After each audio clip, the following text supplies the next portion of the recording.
सातव्या मुलीची सातवी मुलगी या मालिकेच्या रविवारच्या भागात आपण पाहणार आहोत.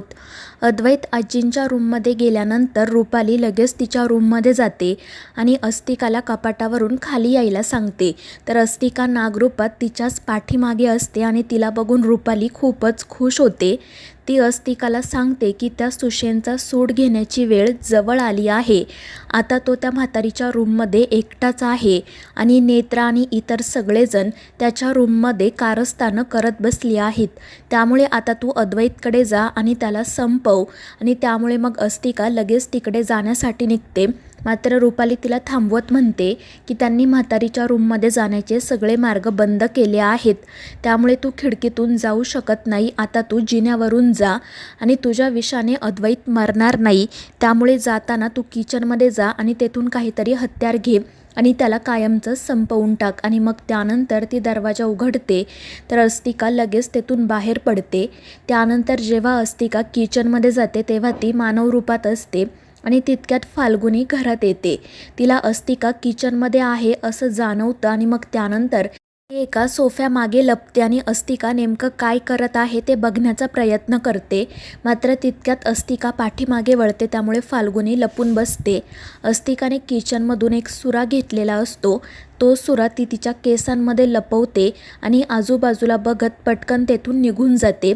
आणि मग त्यानंतर ती सरळ आजींच्या रूममध्ये जाते. तिथे अद्वैत ऑफिसचं काम करत बसलेला असतो आणि अस्तिकाला त्या ठिकाणी बघून तर त्याला धक्काच बसतो. मात्र तो नाटक करत तिला विचारतो की अस्तिका तू इथे कशासाठी आली आहे. आणि त्यावर अस्तिका म्हणते की सुशेन मला तुझी खूप आठवण येत होती. मला तुला भेटायचं होतं आणि तुला भेटण्यासाठीच मी इथे आले आहे. आणि ते ऐकून अद्वैतला आश्चर्य वाटतं. आणि मग तितक्यात फाल्गुनी त्या ठिकाणी येते आणि तिला बघून अस्तिका खूप चिडते. ती रागातच तिच्याकडे बघत असते. तर अद्वैत फाल्गुनीला तेथून जायला सांगतो. त्यामुळे फाल्गुनी पळतच नेत्राकडे जाते. इकडे अद्वैत अस्तिकाला म्हणत असतो की आपण इथे भेटणं धोक्याचं आहे. आपण बाहेर जाऊयात किंवा तळघरात जाऊयात. मात्र अस्तिका म्हणते की नाही सुशेन, आपण इथेच बोलूयात. माझं तुझ्यावर प्रेम आहे आणि मी आता कोणालाही घाबरत नाही, अगदी त्या विरोचकाला सुद्धा नाही. त्यामुळे अद्वैतचा तिच्यावर विश्वास बसतो. दुसरीकडे शेखर नेत्राला सांगत असतो की मला असं वाटतं की आता अस्तिका आपल्या बाजूने आली आहे तर तू सुद्धा तिला भेटावं. तर इंद्राणीसुद्धा नेत्राला हेच सांगत असते. मात्र नेत्रा म्हणते की मी सुद्धा हा विचार केला होता.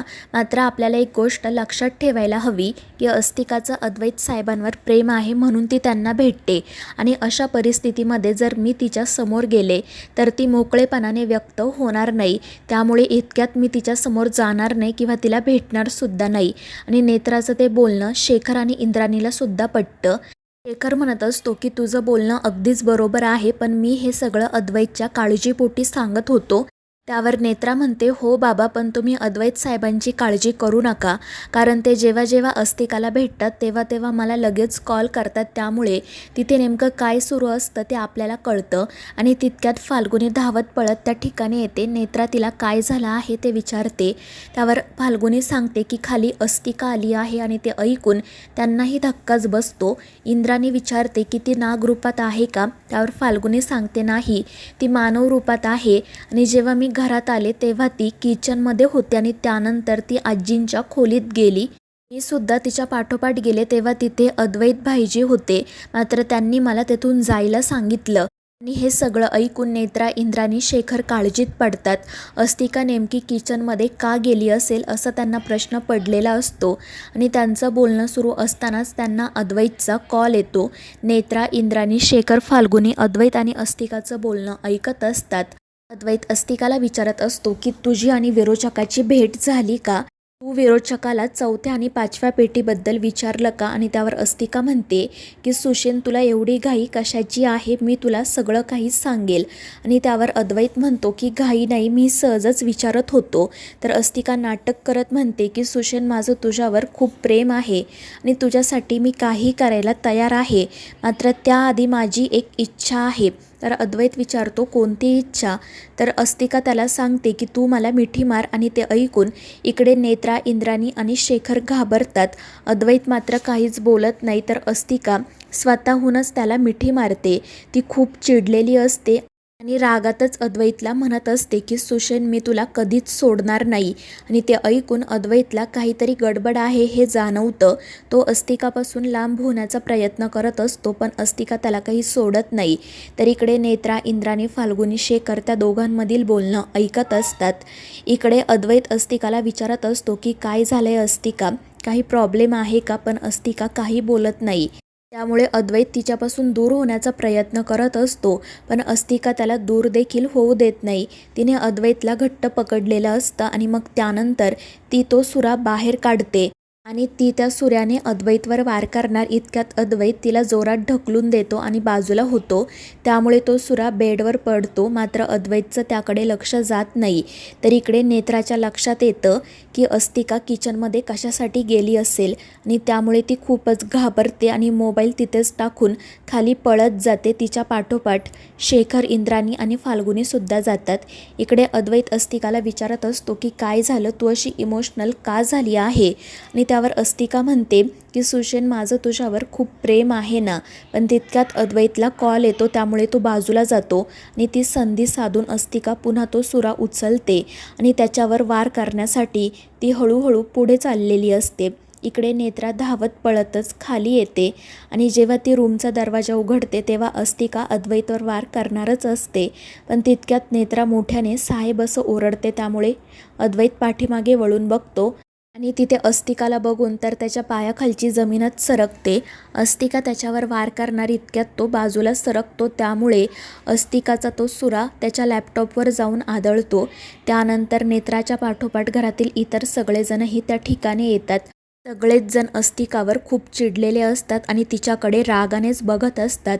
तर अस्तिका देखील रागातच अद्वैतकडे बघत असते आणि मग इंद्राणी आणि शेखर पुढे जाण्यासाठी निघतात, पण नेत्रा त्यांना थांबवते. ती म्हणते की तुम्ही घरातल्यांचं त्या विरोचकापासून रक्षण करा. मी आज देवी आईची एक इच्छा पूर्ण करते. आणि मग त्यानंतर ती सगळ्यांना रूम बाहेर काढते आणि रूम आतमधून लॉक करून घेते. तर दुसरीकडे रुपाली अस्वस्थपणे तिच्या रूममध्ये फेऱ्या मारत असते. तिला असं वाटत असतं की आज अस्तिका अद्वैतला संपवणार. तर इकडे तेजस, तन्मय आणि केतकी काकूसुद्धा धावत पळत खाली येतात. शेखर त्यांना घडलेला सगळा प्रकार सांगतो. तेजस तर खूपच पॅनिक होतो आणि त्या रूमकडे जाण्यासाठी निघतो, पण शेखर, इंद्राणी कसंबसं त्याला अडवतात. इकडे अस्तिका पुन्हा एकदा अद्वैतवर वार करण्यासाठी जाणार इतक्यात नेत्रा धावतच अद्वैतजवळ जाते आणि ती अस्तिकाचा हात पकडते. ती रागातच अस्तिकाकडे बघते आणि तिला बाजूला ढकलून देते. तर दुसरीकडे तेजस रूममध्ये जाण्यासाठी धडपडत असतो, पण शेखर आणि इंद्राणी त्याला कसंबसं समजवतात आणि शेवटी तो शांत होतो. दुसरीकडे नेत्रा अस्तिकाला जमिनीवर ढकलून देते. तर अद्वैत म्हणत असतो की आज मी या अस्तिकाला सोडणार नाही. मात्र नेत्रा त्याला तिच्यापासून लांब राहायला सांगते, पण तोपर्यंत अस्तिका पुन्हा एकदा उठून उभी राहते आणि पुन्हा एकदा नेत्रा आणि अद्वैतवर वार करण्यासाठी तयार होते. आणि त्यावेळी नेत्रा स्वतः तिच्या समोर जाते. दुसरीकडे सगळेजण अस्वस्थपणे बाहेर फेऱ्या मारत असतात. त्यांना नेत्रा आणि अद्वैतची खूप काळजी वाटत असते. तर इकडे अस्तिका नेत्रावर वार करते, मात्र नेत्रा तिचा वार चुकवते आणि मग त्यानंतर अस्तिका पुन्हा एकदा तिच्यावर वार करणार इतक्यात नेत्रा तिचा हात पकडते आणि तिच्या हातामधून तो सुरा काढून घेते आणि मग त्यानंतर ती अस्तिकाच्या पोटात लाथ मारून तिला खाली पाडते. तर मित्रांनो, या मालिकेच्या पुढील भागांच्या अपडेट्ससाठी आपल्या चॅनेलला सबस्क्राईब करा.